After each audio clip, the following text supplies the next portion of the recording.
রাজনৈতিক বিবেচনা এলে সেটা ভিন্ন কথা। ভারত ও বাংলাদেশের মধ্যে ক্রিকেটীয় সম্পর্কের যে ফাটল হয়েছে, সেটা উন্নয়নে কাজ করছে দুই দেশের ক্রিকেট বোর্ড। আগামী আইপিএলে বাংলাদেশের কোনো ক্রিকেটারকে দেখা যাবে কিনা সেই প্রশ্নের উত্তর পেতে অপেক্ষা করতে হবে আরও। তবে ভারতীয় সংবাদ মাধ্যমে এলপিএল নিয়ে করা প্রতিবেদনে বাংলাদেশের তারকা তাওহিদ হৃদয়কে যেভাবে তুলে ধরা হয়েছে, তাতে স্পষ্ট হৃদয়ের জন্য হৃদয় কাঁদবে আইপিএল ফ্র্যাঞ্চাইজিগুলোর। এমন একজন ফিনিশারের বেশ কদর রয়েছে আইপিএলে। লঙ্কা প্রিমিয়ার লিগে ৫টা ম্যাচ খেলেছেন তাওহিদ হৃদয়, যে ৫ ম্যাচে তিনি করেছেন ১৫১ রান, স্ট্রাইক রেট ১৯৮.৬৮ আর ব্যাটিং অ্যাভারেজ ৭৫.৫০।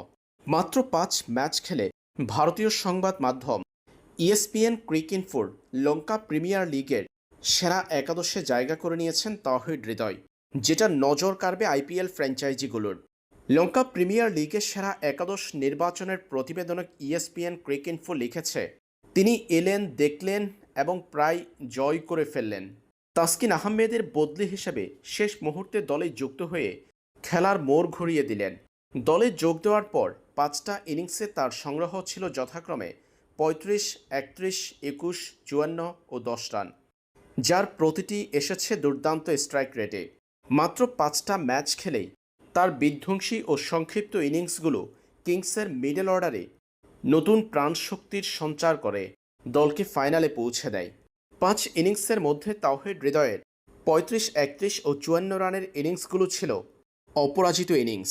এই ৫ ম্যাচে ১১টা ছক্কা হাঁকিয়েছেন হৃদয়, টুর্নামেন্টে দ্রুততম 50 রেকর্ডও গড়েছেন।